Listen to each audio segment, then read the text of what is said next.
Amém? Que Deus abençoe você que está aqui, você que está em casa, que a bênção de Deus te toque onde você estiver. Nós estamos honrados, porque o Senhor tem sempre trazido assim pessoas novas a essa casa. Você que está aqui a primeira vez, a Daiane, eu nunca sei se eu falo Daiane, se eu falo Creide, né? Mas a Creide falou aqui tão bem. Nós pedimos assim, por favor, esse papelzinho que está aí com você, que veio dentro do seu presente, devolve ele para nós, preenchido. Você vai ser muito abençoado. Nós vamos entrar em contato com você.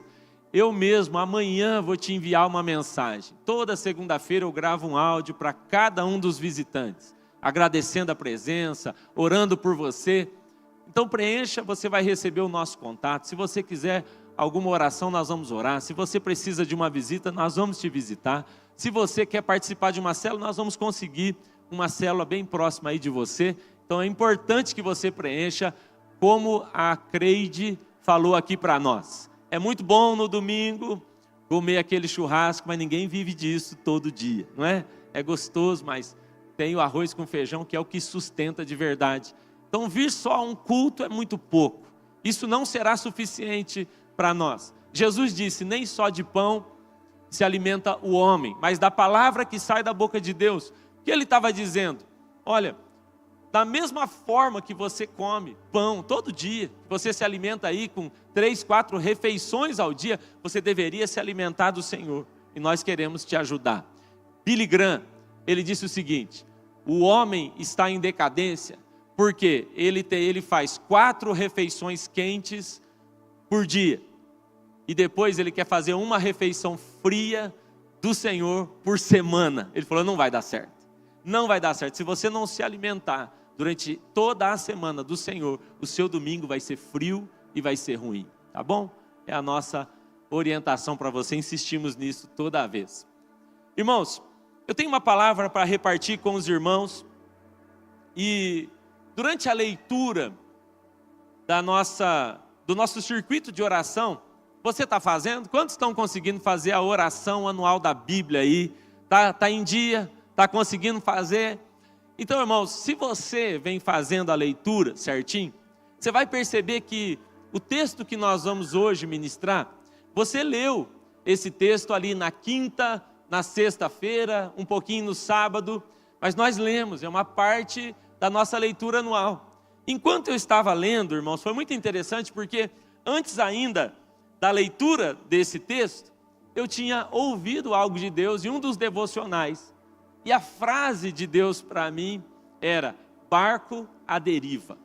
Barco à deriva. E eu comecei a pensar naquilo, orando para saber onde é que isso chegaria, o que Deus queria para mim. E eu estava cedo então fazendo a minha leitura e nós chegamos ao texto de Atos capítulo 27, que é um dos textos que nós vamos ler hoje. Quero te incentivar. Você vai perceber que nós, muitas vezes, vamos ter células com os textos que nós estamos lendo durante a semana. Ministrações aqui com os textos que nós estamos lendo durante a semana. Então, siga a leitura aí da sua Bíblia dentro desse circuito aqui. Você vai ser muito abençoado. Você vai entender melhor ainda as mensagens que o Senhor tem liberado. Abra a sua Bíblia, por favor. Atos capítulo 27. Tem aí o banner para a gente colocar, por favor, Juliano? Barco à deriva. Dá uma olhada essa imagem. Dá uma olhada nessa imagem. Esse é o tema da nossa ministração. Barco à deriva. Nós vamos falar um pouquinho sobre isso hoje, nós vamos entender melhor o que isso significa. Atos, no capítulo 27. Atos 27. Esse é um texto tão legal. O contexto dele torna ele ainda mais poderoso.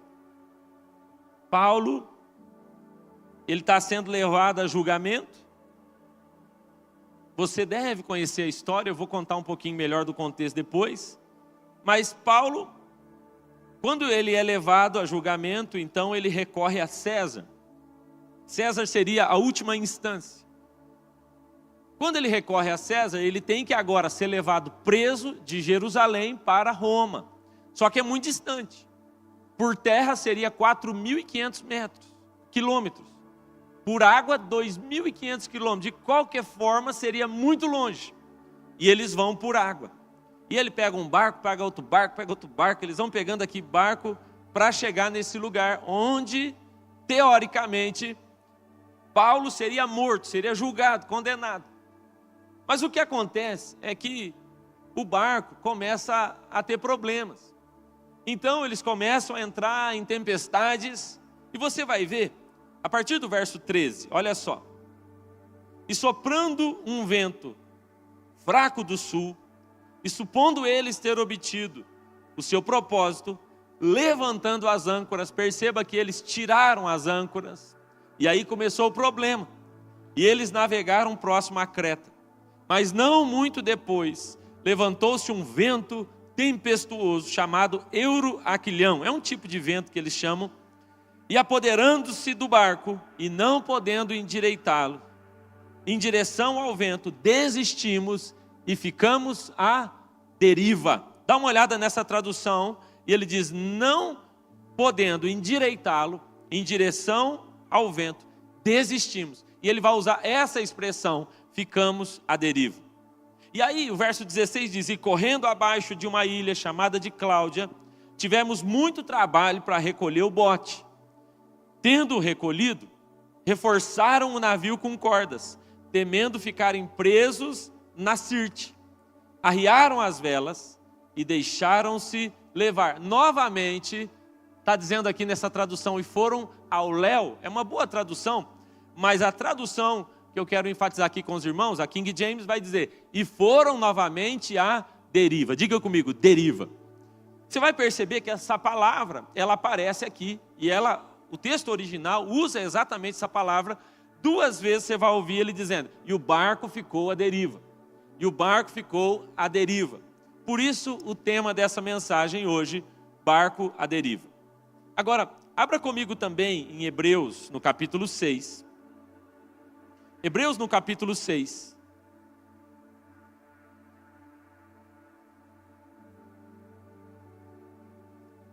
Esse é um texto tão profundo, irmãos. O livro de Hebreus é um livro que você tem que estudar ele com calma. Mas o livro de Hebreus, capítulo 6, o autor aqui está falando sobre voto, está falando sobre juramento. E ele fala que Deus fez um juramento conosco, com o seu povo. E aí lá no verso 17, olha o que ele diz. Assim Deus, desejando mostrar mais abundantemente aos herdeiros da promessa a imutabilidade do seu conselho, confirmou com juramento, para que através de 2 coisas imutáveis, nas quais é impossível que Deus minta, pudéssemos ter uma poderosa consolação. Nós que procuramos refúgio, diga comigo, refúgio, na esperança colocada diante de nós. Aí ele vai falar da esperança.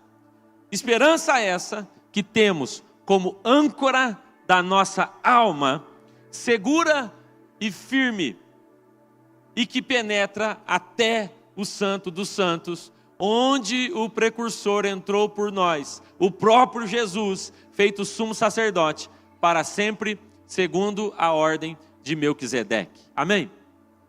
O autor de Hebreus fala sobre 2 coisas. Ele fala, olha, diante dessa palavra e dessa promessa, diante do nosso Deus, nós temos 2 coisas. Primeiro, nós temos refúgio, mas mais do que isso, nós também temos âncora segura para a nossa alma, e não é qualquer âncora, é uma âncora que penetra, é uma âncora que foi colocada lá no Santo dos Santos, onde Cristo abriu espaço para nós. Amém, irmãos? Só a leitura do texto já seria assim poderosa para a gente ficar aqui chorando, né? Porque é tão lindo. Mas eu quero repartir aquilo que eu entendi dessa palavra. Feche os seus olhos, vamos orar mais uma vez. Pai, nós te agradecemos por essa noite. Te louvamos pelo privilégio, Pai, que temos de reunidos, ouvir a Tua palavra, juntos em família, crescer no Senhor. E esse é o nosso desejo do nosso coração, Pai, é cada dia ir mais fundo no Senhor e Te conhecer. Porque a Tua palavra diz que a vida eterna é isso mesmo. Viveremos eternamente para isso. A vida eterna é essa, que Te conheçamos como único e suficiente, Senhor. O nosso único Deus. Nos ajuda nessa noite a calar as outras vozes e E aqui, Pai, em família, agora ouvir a Tua direção. Hoje, nós queremos Te pedir, não nos deixe como barcos à deriva, mas nós juntos queremos lançar âncoras firmes no Senhor, em nome de Jesus. Amém. Amém. Aleluia. O tema dessa mensagem, então, como eu disse, é barco à deriva. Você já deve ter ouvido alguma coisa sobre um barco, uma história, alguma reportagem de alguém que ficou à deriva. O que é ficar à deriva? O dicionário vai dizer que deriva é alguém que ficou sem rumo, sem direção certa, que está desgarrado, extraviado, entregue à correnteza. Então, a deriva é alguém que está completamente solto. Quando a gente fala de um barco à deriva, é um barco que muda de direção a todo momento, é um barco que está sujeito aos ventos, é um barco que está sem ajuda e está vivendo de maneira desgovernada. Isso é um barco à deriva. Eu estava lendo uma reportagem que houve uma vez que um homem, um peruano, um pescador peruano, ele ficou agora, isso foi esse ano ainda, ele ficou à deriva em um mar por 97 dias. 97 dias ele perdeu o controle, sem âncora, sem direção, e por 97 dias esse cara ficou solto. Ele foi encontrado depois de 97 dias, 1.500 quilômetros além do ponto de onde ele saiu. Olha o que é ficar à deriva. Mas essa é uma reportagem recente. Diz que o recordista foi um homem que ficou 438 dias à deriva. Já pensou, irmãos, o que é isso? Quem já foi no meio do mar, no meio do oceano, sabe o que é isso? Você não tem referência alguma. Você não enxerga nada, não tem uma ilha, não tem uma terra, não tem uma praia. Quando você está lá em alto mar, totalmente à deriva, você está solto, perdido. E isso gera um desespero. Assim, irmãos, é a vida de alguém que não tem Cristo. Assim é a vida de alguém que não entendeu exatamente o que é uma vida amarrada a Jesus, presa nas âncoras do Senhor. Viver à deriva é horrível. E eu digo mais, viver à deriva é insuportável. E sabe, irmãos, existe um prazo de validade para quem está vivendo à deriva. Eu te conto duas histórias, um ficou 97 dias, o outro ficou 438 dias à deriva. Mas, irmãos, eu poderia passar aqui horas contando sobre barcos que ficaram à deriva e depois naufragaram. E morreram. Porque ficar à deriva, ficar solto, sem estar agarrado a nada, sem ter âncoras firmes, uma hora vai acabar com a sua vida, ou com alguma área da sua vida. E é por isso que hoje, irmãos, eu quero orar junto com os irmãos, para entender como nós podemos viver de modo firme e seguro no Senhor, não como um barco à deriva. Amém, irmãos? Quero te contar um testemunho. No ano 2000, eu fui para Jocum. Eu já contei para os irmãos dessa minha experiência de ter ficado na Jocum. Eu tinha 17 para 18 anos e foi uma experiência poderosa na minha vida. Eu cresci num lar cristão, meus pais sempre me ensinaram o Evangelho. Mas sabe, irmãos, faltava alguma coisa. Apesar de ter crescido num lar cristão, eu ainda não tinha uma revelação profunda do plano de Deus para a minha vida. Eu tinha um sentimento, e eu vou usar essa expressão porque foi como Deus falou comigo esses dias, olhando para essa mensagem. Eu tinha uma impressão de estar solto. Sabe, eu não percebia essas cordas de Deus na minha vida. Eu não conseguia ver as âncoras. E eu então andava e vivia como solto. Contei esse testemunho para os irmãos aqui de uma fase que, por conta desse sentimento, fui para longe do Senhor, me afastei, fiz coisas de que eu tenho vergonha de contar. Mas eu me lembro de uma experiência que mudou a minha vida. Aquilo me marcou tão profundamente que hoje, muitos anos depois dessa experiência, eu te conto como se fosse ontem. Eu então estava na reunião, na aula, ali na Jocum, e eu me lembro da missionária que veio dar aula para nós.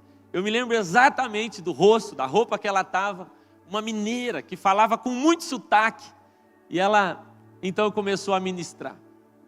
E eu estava ali, como eu já tinha estado em tantas outras aulas, em tantos outros cultos, e ela começa a falar, e ela começa a ministrar. E então, no momento da oração, ela se aproxima de mim. E quando ela chega perto de mim, ela começa a orar por mim. Até então está tudo bem.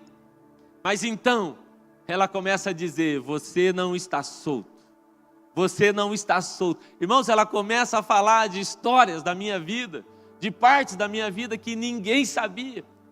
E eu me lembro de 2 textos que ela começa a repetir. Um é o de Jeremias, capítulo 31, verso 3. E ela diz assim, o Senhor está te dizendo, Cezinha, com amor eterno eu te amei, e com benignidade eu te atraí, com amor leal eu te atraí.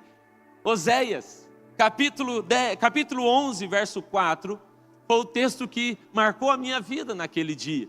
Oséias 11, 4, o profeta está dizendo, é a palavra de Deus, e ele diz, atraí-os com cordas humanas. Olha que lindo, com laços de amor, com cordas humanas, com laços de amor. E ela começou a repetir isso no meu ouvido, e ela dizia, você nunca esteve solto. Irmãos, eu não sei explicar para os irmãos, eu acho que cada um aqui já deve ter tido uma experiência dessa um dia.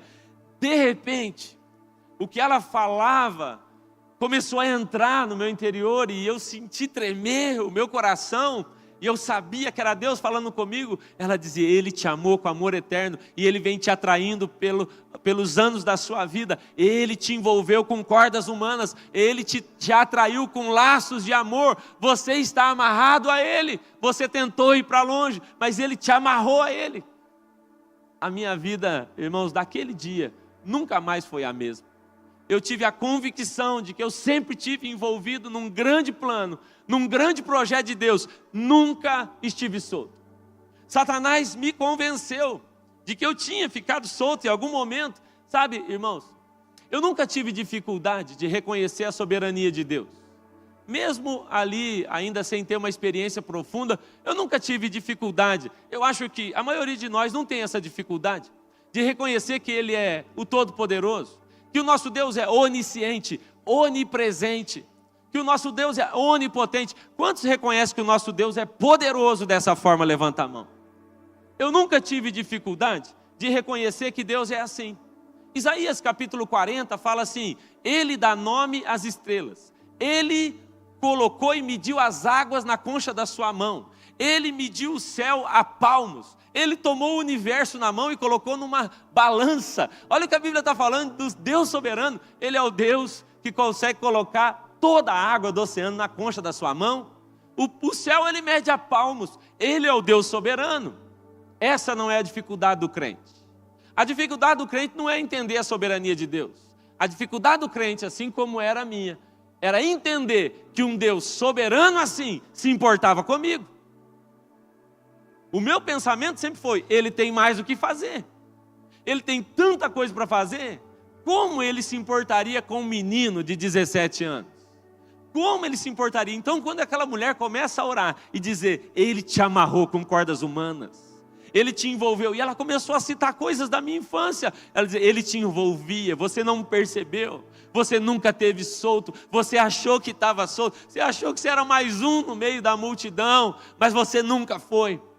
Você nunca esteve solto. Olhe para quem está do seu lado e diga, você nunca esteve solto. Não. Mesmo quando você estava longe do Senhor. Não. Ou você acha que foi sua iniciativa vir até Ele? Foi a graça dEle te alcançando lá, quando você estava longe. Quando você estava no pior momento da sua vida. A graça dEle te envolvia com cordas de amor. Ele te atraía de novo, dizendo, eu nunca te deixei solto. Nós não estivemos soltos em nenhum momento da nossa vida. Irmãos, eu comecei a me lembrar de como o Evangelho, parece assim que de maneira aleatória, pessoas entraram na minha vida. Cada um de nós tem uma história. Mas se você começar a pensar, junto comigo, como foi que o Evangelho chegou até você? Pensa aí. Quem que foi a pessoa que foi pregar para você? Eu me lembro da história do pastor Geraldo, está aqui, que de repente, um pastor que nasce em Curitiba, vai morar em São Paulo, começa o seu ministério em Santo Antônio da Platina, e de repente esse cara muda para Laranjeiras do Sul, e começa a pregar o Evangelho para o pastor Geraldo. Irmãos, não não é muito improvável que uma série de fatos aleatórios acontecem para que um homem de Deus se levante e que a partir dele agora uma geração de pastores se levante? Você não acha que há uma chance muito pequena disso ser aleatório? Você não acha, irmãos, que é uma chance muito pequena disso ser assim, por acaso? E que na verdade sempre teve a mão de Deus aproximando gente perto de você, trazendo pessoas. Aquela pessoa tal mudou lá no meu trabalho, veio para o meu bairro, eu o conheci e de repente ela está pregando o evangelho para você. Aí você está entregando a vida a Cristo e quando você vê toda a sua casa está servindo a Jesus, você nunca esteve solto, essa que é a verdade. Você sempre esteve amarrado com laços de amor. E de alguma maneira a gente acreditou que estava à deriva, mas não estava. O Senhor te envolvia. Talvez você está nessa reunião aqui pela primeira vez nesse culto. Vim por causa disso. Vim porque alguém me chamou. Não é verdade. Há uma porção de fatos que foram sendo conectados debaixo da soberania de um Deus poderoso, para que você estivesse aqui hoje, nessa noite. Repita para quem está do seu lado: você nunca esteve solto. Nunca. Essa é que é a verdade. Não é interessante, irmãos, que quando Deus vai falar com o seu povo, Ele não fala solto. Ele diz: ei, eu sou o Deus de Abraão, eu sou o Deus de Isaac, eu sou o Deus de Jacó. Ele gosta sempre de lembrar, viu? Peraí, sua história não está solta, deixa eu te lembrar. Abraão, depois não podia ter filho, aí vem Isaac, aí depois tem aquela confusão, aí vem Jacó. Eu sou o Deus que encontrei Moisés lá no rio. Não parece muito aleatório? A filha do filho de Faraó acha Moisés lá no rio. Ele está dizendo: eu que achei ele. Fui eu que encontrei José no Egito. Fui eu que encontrei Davi lá no pasto. Nunca foi solto. Eu quero, irmãos, partir disso aqui hoje. Logo depois de ter tido essa experiência, isso foi no ano 2000, nós saímos evangelizar, irmãos. Eu me lembro daquele evangelismo lá no centro de São Paulo, aquele movimento todo. Encontramos uma mulher, e esse meu amigo ali evangelizando, eu estava junto com ele, e ele vai conversar com essa mulher, e ele começa a falar de Jesus para ela. Eu tinha tido a minha experiência há poucos dias, e ele começa a falar de Jesus para aquela mulher, e a mulher fala assim: olha, se tem uma coisa da qual eu sofro é solidão. E, irmãos, e é interessante porque aquela mulher está no meio de uma multidão de gente dizendo: eu ainda estou sozinho. Porque solidão pode ser assim. E ela está dizendo: eu sofro da solidão. Eu sinto que eu sou invisível. Ela falou: eu não tenho nem meu pai mais, eu não tenho nem minha mãe mais, eu não tenho ninguém, eu fui abandonada. E eu sinto que eu sou invisível e eu sinto que não tem ninguém por mim. E aquele rapaz então começa a pregar o evangelho para ela, evangelizando, falando, mas em um momento ele recebe uma palavra de conhecimento sobre aquela mulher. E eu estou do lado ouvindo, e ele começa a dizer: Deus estava com você naquela cidade. Ele começa a descrever a vida daquela moça, das suas dores, das suas crises, da sua infância, da sua família. Aquela mulher começa a chorar, e aquele rapaz então diz a frase que ele não podia ter falado, porque ele fala assim para ela: você nunca esteve solta. Quando ele fala isso, eu despenco em choro aqui. E ele fala: mas você está aqui para me ajudar? Eu falo: é para mim essa frase. Aquela mulher nunca esteve solta. Eu nunca estive solto. Eu sempre estive amarrado e envolvido por laços de amor de um Deus soberano que cuida da nossa vida e que nos trouxe até aqui e que vai nos levar até o final, em nome de Jesus. Você nunca esteve solto. Eu fui um dia, irmãos, fazer missões numa cidade chamada Taboão da Serra, interior de São Paulo, e eu entrei lá num bairro difícil. Eu não sei se eu já contei essa história aqui. E eu entrei lá naquele bairro e nós estamos batendo palma nas portas das casas, assim. Queremos pregar Jesus para você, trouxemos uma Bíblia para você. E uma casa, aí eu e esse meu amigo, e uma casa, o casal foi muito grosso com a gente. Não queremos nada. Eu insisti: você vai gostar do que nós temos para oferecer. Não queremos nada. E eu falei: só me dá 1 minuto, por favor. E aquele senhor vem se aproximando de mim. E aí eu não sabia nem o que eu ia falar para ele, para falar a verdade para os irmãos. Eu perguntei assim para ele: o senhor é daqui mesmo? E ele falou assim, uma pergunta, né? Você solta para ver se puxa um assunto. Ele falou assim: pois é, na verdade não. Eu gostei porque eu pensei, abriu aqui um caminho, mas o portão está fechado ainda. Eu estou na grade, porque é um bairro perigoso. Na verdade não. Eu falei: o senhor é natural de onde? Ele falou: sou natural de Birigui, estado de São Paulo. Eu falei: sabe que a minha avó também veio de lá? Ele falou: é mesmo? Quem é a sua avó? Eu falei: só faltava essa, né? E eu falei: e o meu avô também. É mesmo? A família deles veio da Itália foram plantar café em Birigui. Ele falou: eu também fiz isso. Minha família também, ué. Veio, fomos para o interior, morar numa fazenda. Quem que é seu avô? E eu falei: é Pedro Cita. Ele falou: marido da Ermelinda? Eu falei: não é possível. Ele falou assim: dancei muito bailão com a sua avó. Eu falei: sai daí, rapaz. Fiquei ofendido. Falei: minha avó nunca dançou bailão. Ele falou: dançava bem. Aquele cara, ele abriu o portão, ele falou: não, peraí, o seu avô é o Pedro? Eu falei: é. E a sua avó Ermelinda? É. E o que deu deles? Eu falei: pois é, o meu avô já faleceu. E ele falou: entra aqui. E eu entrei, e daqui a pouco eu estou na sala daquela família, pregando o evangelho para eles, e dizendo a frase que tinha mudado a minha vida, dizendo: olha, o senhor percebe que o senhor não está solto? O senhor me tirou lá de uma cidadezinha chamada Mandaguari, me trouxe lá para aquele lugar, lá no centro de São Paulo, para vir aqui hoje, batendo palma de modo aleatório aparentemente, para chegar na sua casa. Um neto de uma senhora que o senhor já conheceu. O senhor tem ideia de que isso não é nada acaso? Você não está solto? Irmão, a minha mensagem hoje é uma só: você não está solto. Você está amarrado. Pareceu que você estava solto. Pareceu que você não tinha ninguém por você. Pareceu que em algum momento, assim, todas as coisas ruins, elas estavam assim apontando para a sua direção e nada, não tinha nada. Na verdade, Deus já tinha um plano perfeito para te trazer de volta. Você nunca teve solto. Amém, irmãos? Amém, irmãos? Eu poderia passar a noite aqui te contando histórias. Minhas histórias. Vou contar mais uma, posso? Nós vamos contando história, depois se não der a gente prega outro dia o resto, tá bom? Esses tempos atrás, eu estava contando para um amigo o quanto ele me abençoou. E eu estava falando para ele assim: você não se lembra, mas um dia, nessa época eu estava longe de Jesus, eu tinha um Passat, eu comprei um Passatão quando eu tinha 15 anos.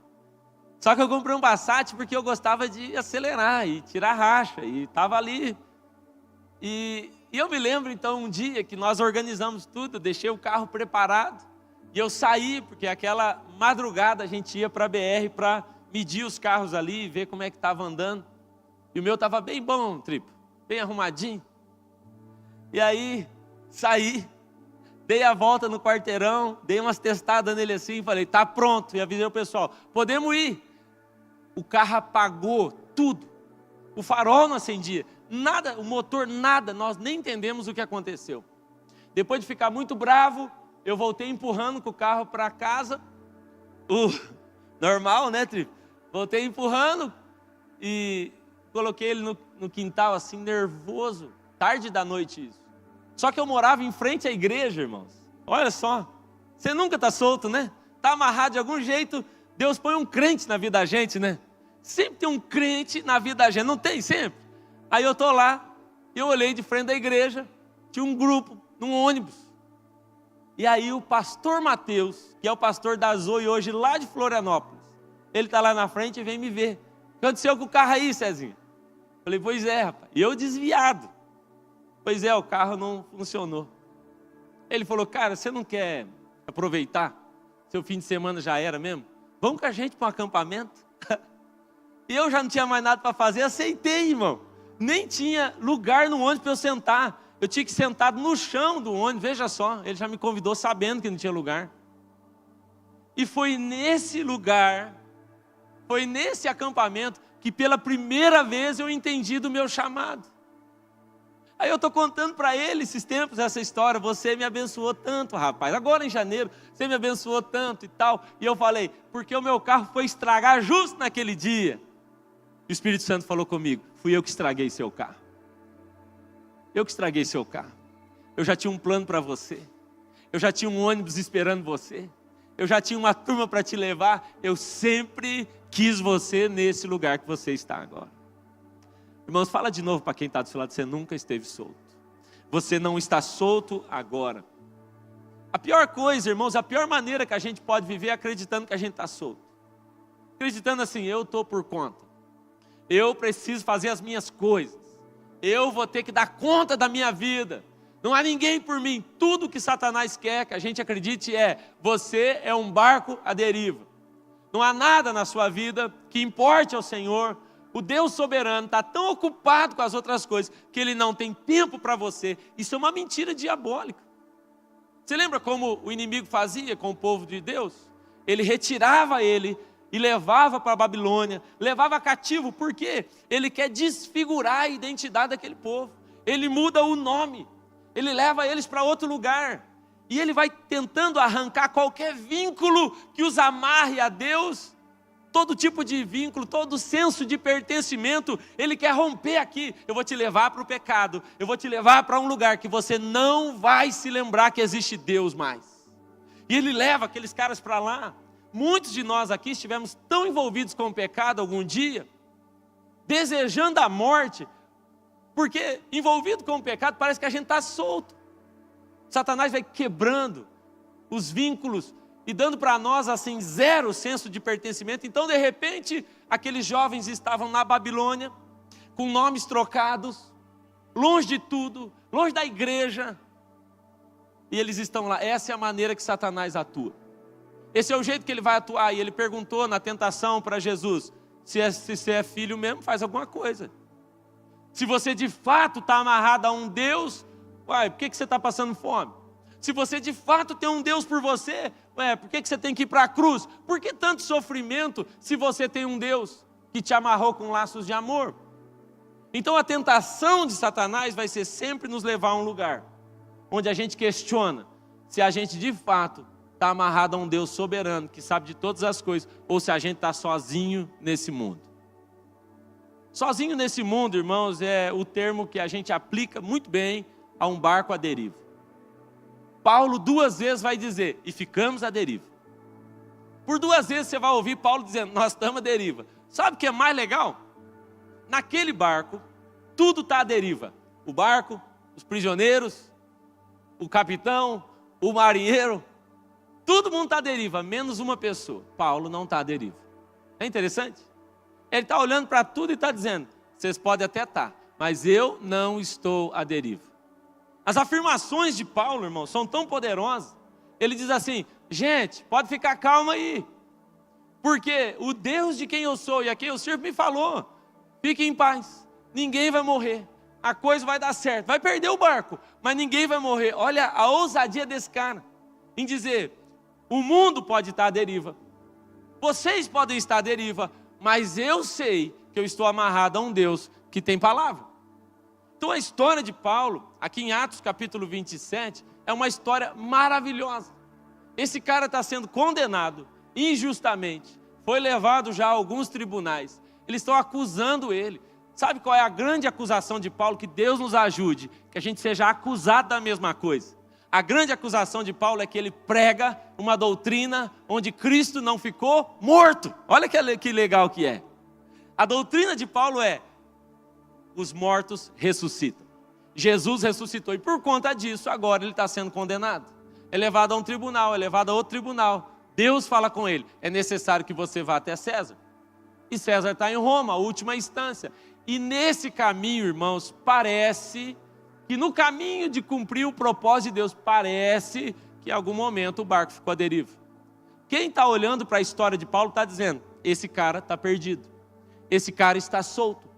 A ponto de que quando eles conseguem chegar numa ilha, chegam na ilha, pronto, agora salvou. Você conhece a história? Atos capítulo 28, ele pega um pouquinho de graveto, vai jogar na fogueira, uma víbora gruda no seu braço. O pessoal fala assim, mas você é um miserável mesmo, hein?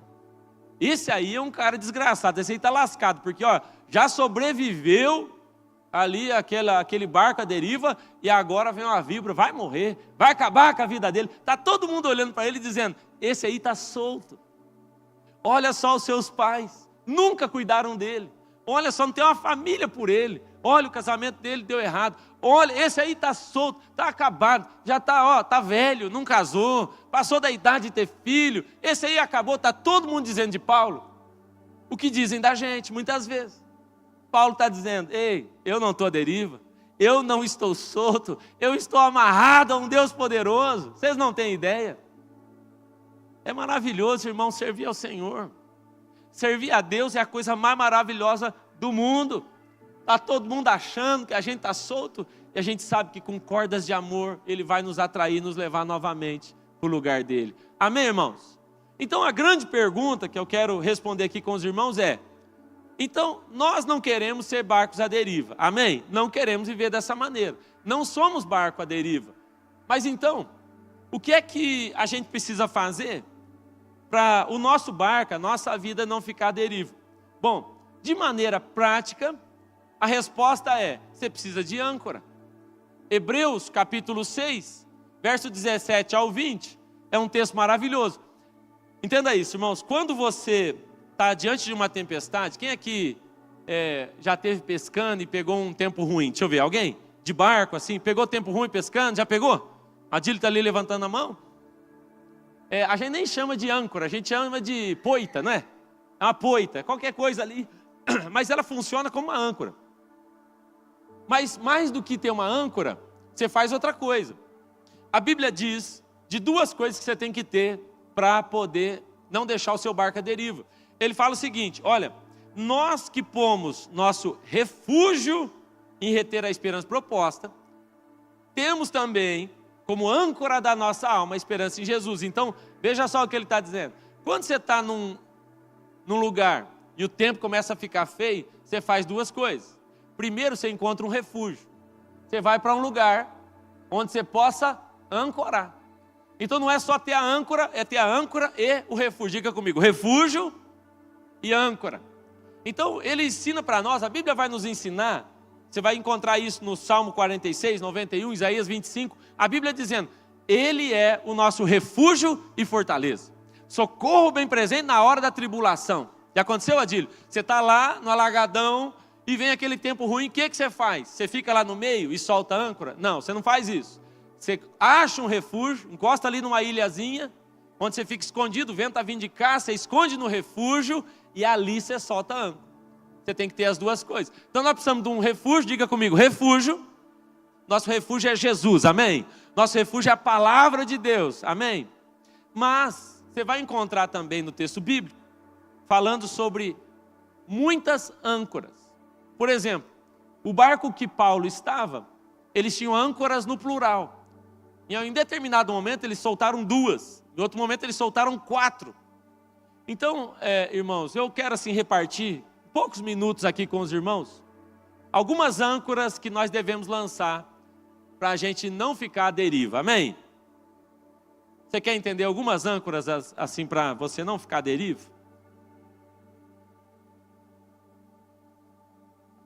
Vocês estão muito empolgados não, né? Não, eu não ligo, eu estou empolgado, estou feliz. Algumas âncoras que devemos lançar para não ficar à deriva, olha só, anota aí. Primeira âncora, irmãos, é a âncora da soberania de Deus. Irmão, você quer ter uma vida assim, amarrada, presa a Ele. Você quer ter uma vida assim, ó, sossegada, no sentido de que você sabe que não está solto, você sabe que você tem destino, você tem propósito. Irmão, lança uma âncora sobre a soberania de Deus. Que coisa boa é conversar com alguém que entendeu que Deus é soberano. Irmãos, a gente precisa entender que quem está sujeito ao tempo somos nós. Quem está sujeito às crises somos nós. Quem está sujeito a problemas somos nós. Deus não está em crise. O Deus soberano é antes de tudo e permanecerá depois de tudo. Ele é soberano, irmão. Às vezes a gente começa a colocar Deus no nível dos nossos problemas. Não, irmãos, nós não podemos nem comparar Ele com sua glória e sua soberania. Não podemos. Olha o que a Bíblia diz: a terra é estrado para os seus pés. Nem serve nem para ele pôr o pé. O mar inteiro ele pega com a mão assim, ó. Ele mede o céu com palmos. Ele sabe de todas as coisas. Ele dá nome às estrelas.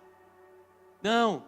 A primeira âncora que nós temos que lançar é a âncora da soberania de Deus. Sabe como foi que Paulo ficou tranquilo, mesmo num oceano agitado? Porque, irmãos, o ponto é esse: o oceano vai agitar na nossa vida, o pau vai quebrar, amanhã pode ser que na sua vida o oceano agite. A questão não está em tentar controlar o oceano, mas em lançar uma âncora correta, no refúgio certo, em meio à tempestade. Quem está entendendo, diga amém. Então, o ponto é esse, é encontrar uma âncora. E uma dessas âncoras que nós lançamos tem que ser a da soberania de Deus. Deus está no controle de todas as coisas, amém? Eu gosto muito quando Isaías, ele fala: olha, no ano da morte do rei Uzias, um ano difícil para mim, eu encontrei o Senhor e o vi Ele no seu alto e sublime trono. Ele está lá, Deus não está em crise. Essa questão da soberania, irmãos, ela é muito interessante. E ela também é um assunto polêmico. Em primeiro lugar, nós temos que saber que Deus sabe de todas as coisas, Ele é onisciente. Que Deus pode todas as coisas, Ele é onipotente.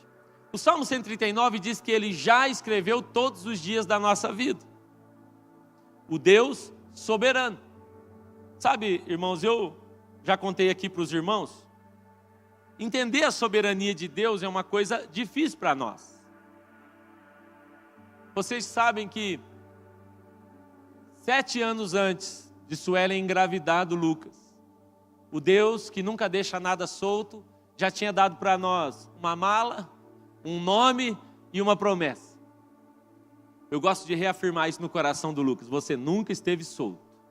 Você já existia no céu antes de existir aqui. Você nunca esteve solto. Isso é maravilhoso. O Deus soberano já tinha escrito isso aí. Já tinha escrito. Agora, um dia eu perguntei para Deus, eu vou entrar num assunto bem delicado aqui e você assim, me ajuda com isso, tá bom? Você pode me amar com isso, por favor? Mas eu vejo às vezes as pessoas, elas fazem perguntas assim para nós, e eu não sei responder tantas vezes. Pastor, então Deus escreveu a história do Lucas, Deus deu a vocês ele 7 anos antes. Então Deus também sabia de todas as dores que vocês passariam? Ele planejou ver esse menino quase morrer? Ele planejou toda essa dor? Por quê? Quando é que a gente entra em crise com a soberania de Deus? Quando as coisas vão bem? Não. Quando a gente entra em crise com a soberania de Deus? Quando as coisas vão mal. Sim ou não? É isso. A gente precisa entender sobre isso, irmãos, que nem tudo que acontece com a gente é da vontade de Deus. Você entende isso? Nem tudo que acontece com a gente é da vontade de Deus. Deus sabia de tudo que ia acontecer? Sabe. Deus sabe todos os caminhos que o homem pode escolher. Mas não é da vontade de Deus. Ah, então, pastor, se Deus escreveu todos os dias, Ele foi quem escreveu o dia que aqueles aviões explodiriam as torres gêmeas lá nos Estados Unidos? Não, aquilo foi escolha daqueles homens. Escolha deles. Deus escreveu dias maravilhosos, planos de paz, é o que a Bíblia diz. Mas nós muitas vezes escolhemos não viver dentro do plano e do propósito de Deus. Isso é polêmico, é difícil de entender. É difícil de chegar lá. Mas sabe, irmãos, como que Deus tratou isso no meu coração? Eu fico pensando sempre assim: o Senhor planejou aquela dor? O Senhor planejou aquele sofrimento? Quantos aqui podem dizer, então o Senhor planejou aquela morte, aquele luto, aquela traição? Não. Aquilo não foi da vontade de Deus. Aquilo foi apenas permissão do Senhor. É diferente. Eu sei que é difícil, talvez a gente deveria gastar muitas horas falando disso aqui. Deus, contudo, sempre esteve no controle da situação. Esse é o ponto. Coisas ruins acontecem mesmo que não seja da vontade de Deus, mas Ele já sabe de todas as coisas. E é por isso que, sabendo de todas as coisas, em sua soberania, Ele gera em nós consolo. Ele gera nas situações mais difíceis, justiça. E Ele gera em situações que nós não gostaríamos de passar e que não era da vontade dEle, Ele gera significado. Isso é um ponto chave aqui para nós. Eu não acho que Deus gerou uma doença no meu filho. Não. Eu não acho que Ele colocou o meu filho numa UTI. Não acredito nisso. Não acho que isso foi da vontade de Deus. Mas nessa situação, Ele continuou soberano, dando a nós consolo, sustentando a gente no momento difícil. A sua soberania agiu para nos dar significado e agora abençoar tantas pessoas através desse testemunho. Quem está entendendo, diga amém. Ah, pastor, o meu pai me abandonou. Era da vontade de Deus? Nunca foi. Sabe outra pergunta que me fazem? Pastor, olha só que situação difícil que eu sou colocado algumas vezes. O meu pai estuprou a minha mãe e eu nasci. Então Deus permitiu que meu pai estuprasse a minha mãe. Era do plano dele esse estupro. Você já fez perguntas assim, não? Ou não, nunca fizeram? Você? Não, Deus nunca planejou aquele estupro. Entenda isso. Deus é bom. Diga para quem está do seu lado, Ele é bom, irmãos. A soberania dele é maravilhosa, mas Ele é bom. Então Deus planejou aquele estupro? Não. Mas Ele planejou você o tempo todo. Ele sempre te quis. Problema dos seus pais, se eles não te quiseram. Problema do seu pai, se ele te abandonou. Problema dele. No céu sempre houve algo orquestrado, amarrado para te trazer a essa terra, um plano de Deus para te apresentar a Cristo e ver você servindo o Senhor. Você entende isso, irmão? A gente precisa entender isso. A gente entra numa crise com a soberania de Deus e Deus é bom. Coisas ruins acontecem na vida de todo mundo. Vão acontecer. Isso não quer dizer que seja da vontade de Deus. Paulo está dizendo, aconteceu a tempestade. Eu não acho que Deus planejou a tempestade. Aconteceu, mas eu descanso na soberania dele. Paulo está dizendo, eu descanso na soberania dele. Escute o que eu estou dizendo. O barco vai perder, já perdeu o barco. Mas nenhuma das pessoas que estão aqui vão se perder. Deus falou comigo. Amém, irmãos? Então, em primeiro lugar, lance uma âncora na soberania de Deus. Em segundo lugar, lance uma âncora na profundidade em Deus. Como é isso? Escute, irmãos. Âncora tem o lugar certo para ser lançado. Não adianta. Você está lá num alto mar de 200 metros de profundidade, você tem uma âncora de 50 metros. Não adianta você lançar, adianta? Não vai adiantar. Ou seja, âncora tem o lugar certo onde a gente lança.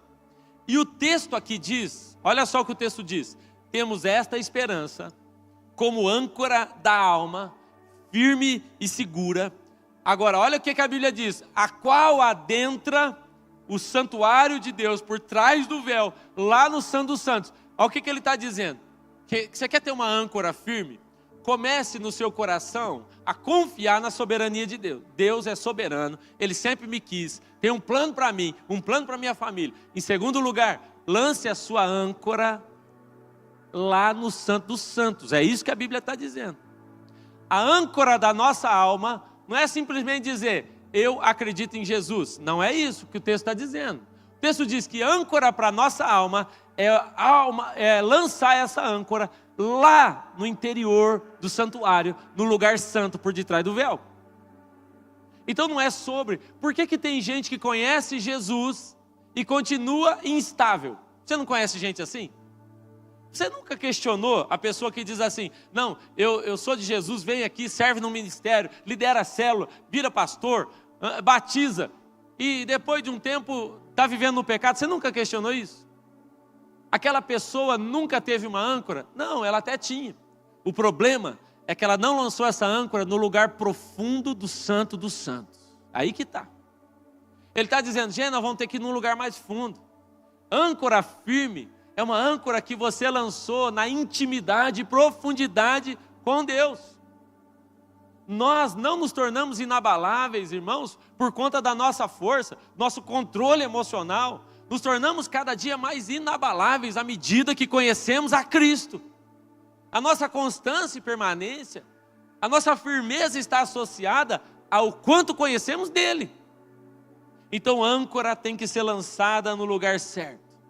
A minha pergunta é: onde estão as suas âncoras? Onde estão as suas âncoras? Você lançou a âncora lá? Porque tem gente, irmão, vem na igreja, mas a âncora dela está firmada no dinheiro. Se ela ficar sem dinheiro, ela abandona Jesus, porque era sobre o recurso. A âncora dela está firmada num relacionamento. Se acabar esse relacionamento, acabou a vida dela. Âncoras lançadas em lugares errados vão dar para nós uma falsa sensação de estabilidade. É perigoso. Eu contei aqui para os irmãos de um pastor que esses dias me ligou chorando, mas ele estava soluçando muito. Falando: eu sinto que eu coloquei a minha confiança numa poupança. E agora Deus me pediu: solta a poupança. Abençoa o irmão aí. E ele estava num desespero, porque ele percebeu. Sabe, esse mesmo irmão falou comigo essa semana, é um pastor. E ele falou assim: eu fiz um voto nazireu de que eu não vou mais jogar futebol esse ano. Um ano inteiro sem jogar futebol. A maioria agradeceu, porque não é tão bom assim também, brincadeira. Mas ele falou: não vou jogar futebol esse ano. Sabe por quê? Olha que interessante que esse homem chegou à conclusão. Ele falou: eu tive depressão uma época da minha vida. E eu comecei a perceber que toda vez que eu começava a querer ter uma depressãozinha de novo, eu corria para o futebol. E ele falou: eu percebi que eu lancei a âncora no lugar errado. Eu depositei toda a confiança emocional da minha vida num esporte que poderia me fazer bem, nada contra. Mas ele falou: eu quero que a minha âncora esteja num lugar mais profundo, um lugar em Deus. Eu não quero confiar em nada além dele, nem para as finanças, nem para a emoção, nem para relacionamento. Por favor, olhe para quem está do seu lado e diga: lance a sua âncora no Santo dos Santos, no lugar profundo. Tem gente se enganando, acreditando que está ancorado, mas não está. Em terceiro lugar, âncora da sua identidade em Deus. Que âncora poderosa. Sabe qual é a declaração de Paulo? O Deus de quem eu sou. Olha o que ele está falando. Pessoas ancoradas sabem a quem pertencem. O Deus de quem eu sou falou para mim que importa que eu chegue até César. É maravilhoso. Quando você encontra alguém que sabe a sua identidade, irmãos, para de tentar ser outra pessoa. Por favor, aceite o fato de ser um filho amado. Ele colocou um anel, um selo na sua vida. Você tem a identificação do Senhor. Tome posse dessa identidade e viva seguro em nome de Jesus. Em último lugar, eu termino falando sobre a âncora do propósito. Paulo está dizendo: importa que eu seja levado até César. Mas e os problemas? Ele diz: importa que eu seja levado até César.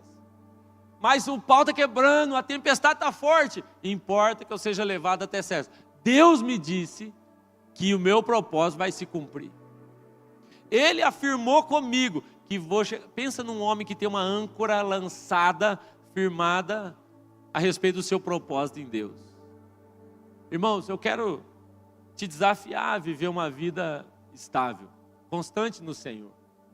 Mas nenhum de nós conseguirá viver dessa maneira, acreditando nas mentiras de Satanás, achando que está solto e que não há nada a ser feito, que é acaso, é o destino. Ninguém vai conseguir isso, mas nenhum de nós vai conseguir permanecer, se não tiver lançado suas âncoras profundas e no lugar certo. Amém, irmãos? O autor de Hebreus diz: mas se essa âncora está lançada, tão profunda, se nós encontramos o refúgio, então, irmãos, nós encontramos o lugar agora em Deus, para viver toda a nossa vida. Você não é um barco solto. Você não é um barco à deriva. Não é porque coisas ruins aconteceram que Deus te abandonou. Coisas ruins acontecem, mesmo não sendo da vontade dele.